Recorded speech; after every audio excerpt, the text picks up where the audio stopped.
বদলাতে আমরা ভয় পাই, অথচ বদলে যায় সব। আমরা চাই আর নাই চাই।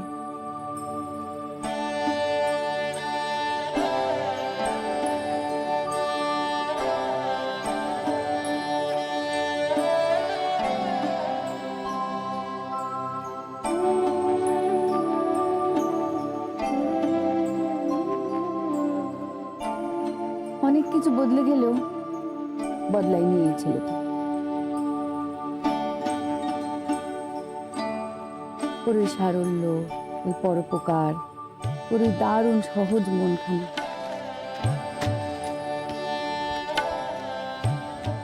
বড় ঠাকুরজির সঙ্গে এ বাড়িতে প্রথম যেদিন এসেছিল ঠিক তেমনটাই আছে।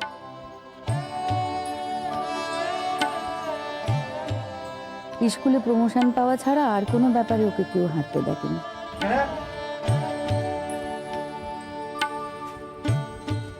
ছেলেটা অসাধ্য সাধন করতে পারে,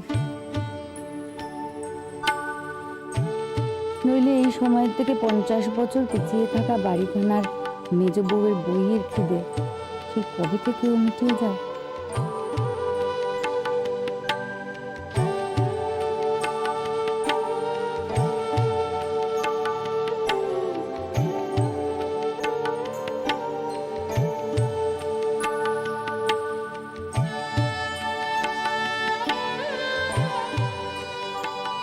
এ বাড়ির বাকি বউদের থেকে চিরকাল এই খ্যাপাটে ছেলেটার মেজ মামির পরেই টান বেশি। কে জানে, হয়তো হৃদয়ের ক্ষেত্রেও কোথাও তাকে নিজের সমগোত্রের মনে হয়।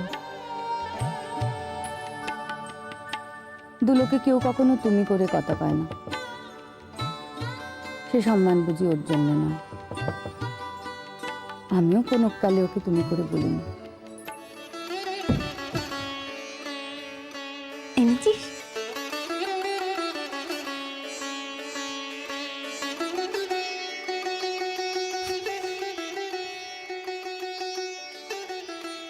বই রে, দেখোই না, তুই বল না। বিপ্লবী বই, ভালো ভালো লেখা আছে দেশের ওপর।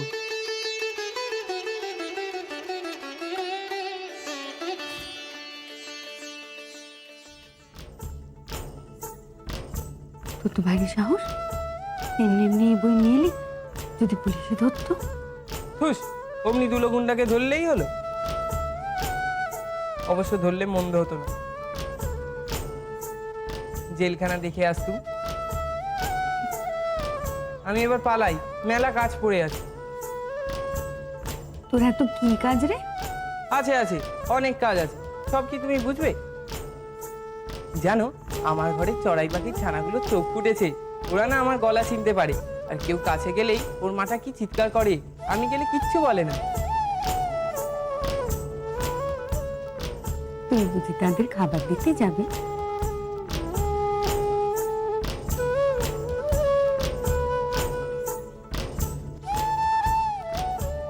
যা, পালা। মেজো মামি, একখানা মতলব করেছি। কিসের মতলব? করেছি, এমন চমকে দেবো না, তখন দেখবে।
প্রকাশ হুগলি জেলা ছাত্র সম্মেলন শ্রী সুভাষচন্দ্র বসুর ভাস্কর। সুভাষচন্দ্র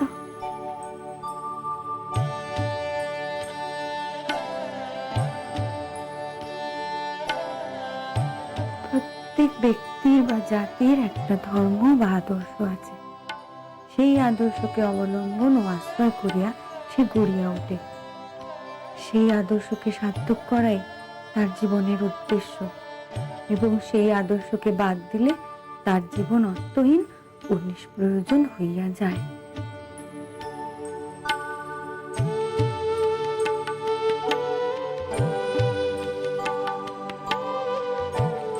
সেই আদর্শকে বাদ দিলে তার জীবন অর্থহীন ও নিষ্প্রয়োজন হইয়া যায়।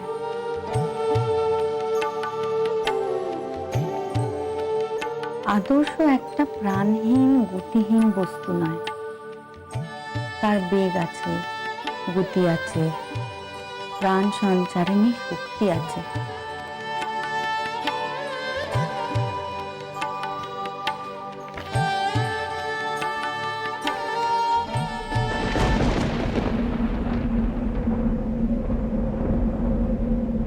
বাবা,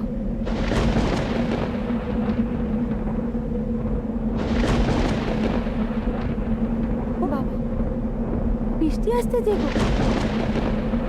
বদ্দি, ও বদ্দি, ও মেজদি, ওরে ও ছোট বউ, কাপড়গুলো তুলে নাও, বৃষ্টি আসতে যে।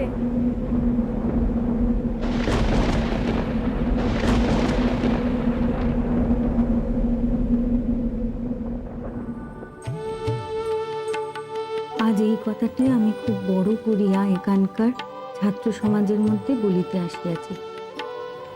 যে যুগে আপনারা জন্মিয়াছেন সেই যুগের ধর্ম পরিপূর্ণ ও সর্বাঙ্গীন মুক্তি লাভ। যে যুগে আপনারা জন্মিয়াছেন সেই যুগের ধর্ম পরিপূর্ণ ও সর্বাঙ্গীন মুক্তি লাভ। স্বাধীন দেশ, স্বাধীন আবহাওয়ার মধ্যে আমাদের জাতি জন্মিতে চায়, বর্ধিত হইতে চায় এবং মরিতে চায়। পুরুষ অবরুদ্ধ আপন দেশে, নারী অবরুদ্ধ নিজ নিবাসে। এই অবস্থায় আর কদিন চলবে? আর আমাদের নারী সমাজের বর্ণনা করিবার সময় আমরা কতদিন আর বলিব সচল হয়েও অচল সেজে, বস্তার চেয়েও ভারী, মানুষ হয়েও সঙের পুতুল, বঙ্গদেশের নারী।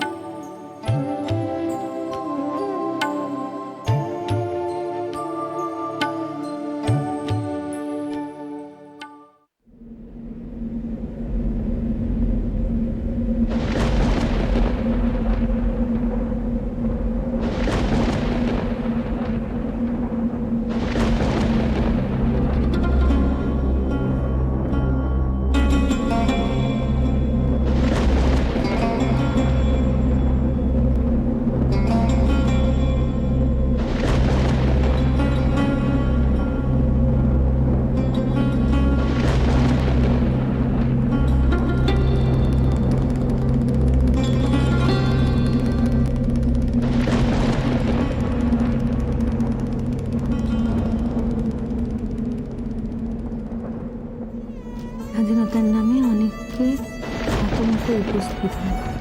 রাষ্ট্রীয় স্বাধীনতার কথা ভাবিলে অনেকে স্বপ্ন দেখেন রক্তগঙ্গার এবং ফাঁসি কাষ্ঠের, এবং সামাজিক স্বাধীনতার কথা ভাবিলে অনেকে দর্শন করেন শৃঙ্খলতার বিবেচিকা। কিন্তু আমি উচ্ছৃঙ্খলতার ভয়ে ভীত নহি।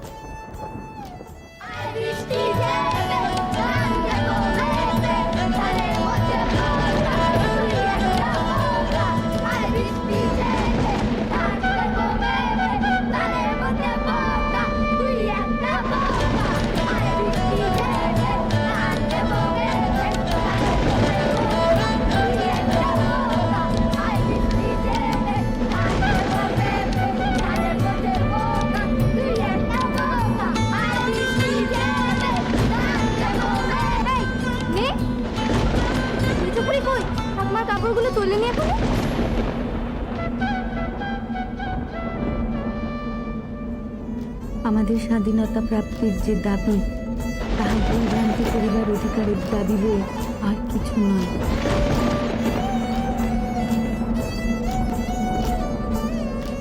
ভুলভ্রান্তি রক্ষা করার অধিকার, ভুল করে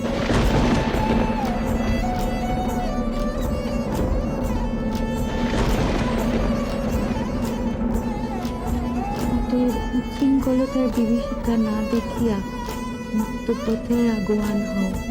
নিজের মানবতায় বিশ্বাসী হইয়া মনুষ্যত্ব লাভের চেষ্টায় সর্বদা নিরত হও।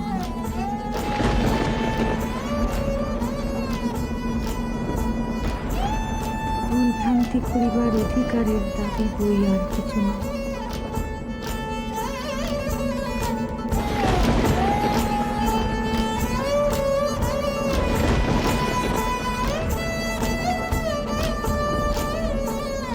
সত্যি তো, ভুল না করলে ঠিকটা কি করে জানা যায়?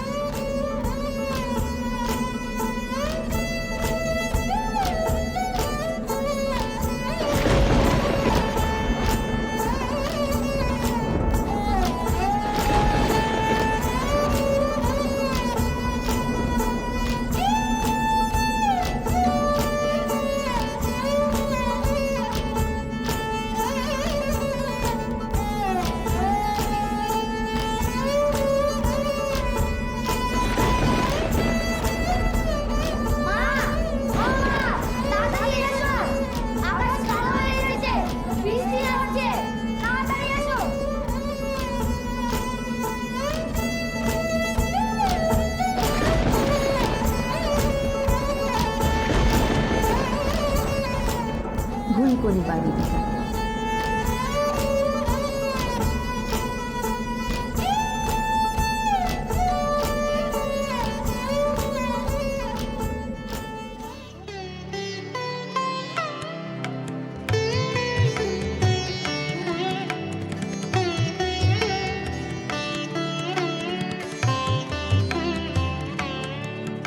কেমন ধরা শাড়ি যে, কেমন অন্য ধরনের লাগছে। মা, এগুলো বিলিতি মিলের শাড়ি। বিলিতি মিল? হ্যাঁ, যে শাড়ি প্রতিবার আনি না, তার থেকে এগুলো ঢের দামি। দেখো দেখো না, আরে ধুতিটা হাতে তুলে দেখো। বাবাটা তুমি দেখো।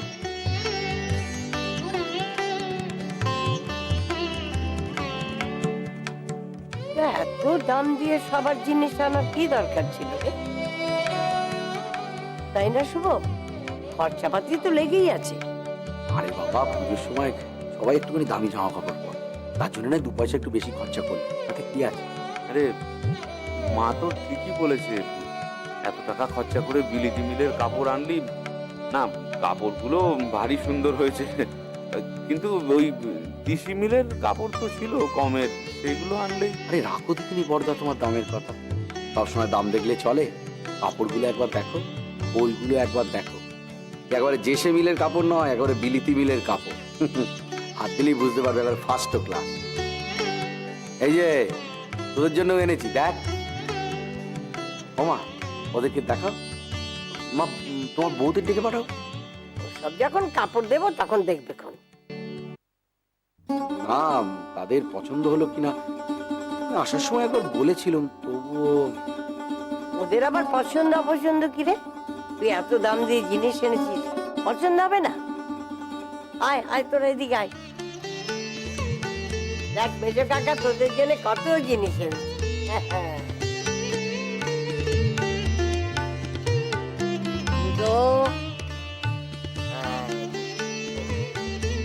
কানু কানু,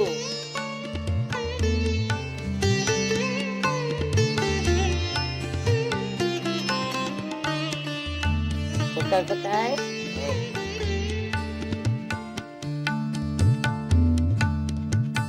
বঙ্কু, নগর, এপি এপি, রই রই, এপির কাপড়টা এখানে। কুকি, আয় সামনে আয়।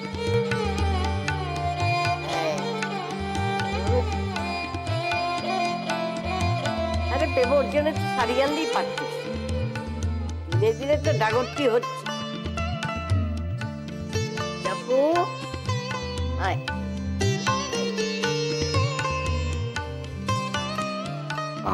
বলছিলাম বর্দা, পুজোর কটা দিন ওই বর্দিয়া রাজু তো এখানে সেই থাকবে, তখন কিন্তু বাজার খরচা আমার।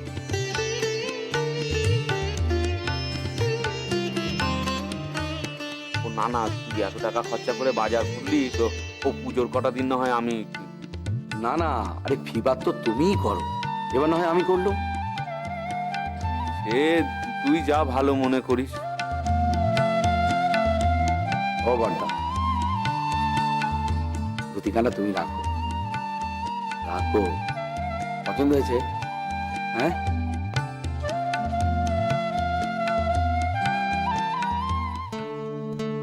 ওখানে ডাকলাম, এলে না তো? কেন ডেকেছিলে? ওই পুজোর জামা কাপড় দেখাবো বলে। দেখার কি আছে এতে? দেখার কি আছে মানে? এই যে সকলের জন্য নতুন জামা কাপড় কিনে আনলাম, তুমি তাতে খুশি হওনি? ও কি তুমি আমাকে খুশি করার জন্য করেছো? আচ্ছা গেরো তো, কিছু আনলেও দোষ, কিছু না আনলেও দোষ। তুমি কিসে খুশি হবে বলো তো? তোমার কিচ্ছু মনে নেই? কি মনে থাকবে? আমি যে তোমায় বারবার করেছিল এবার মিলের কাপড় আনবে না।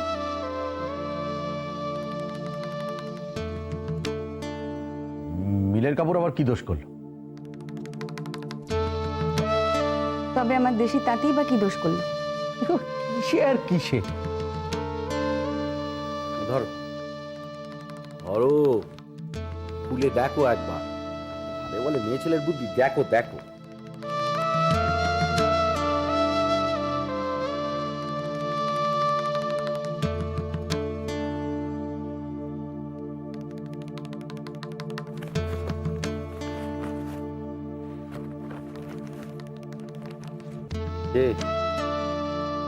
দেখ, পছন্দ হয়েছে?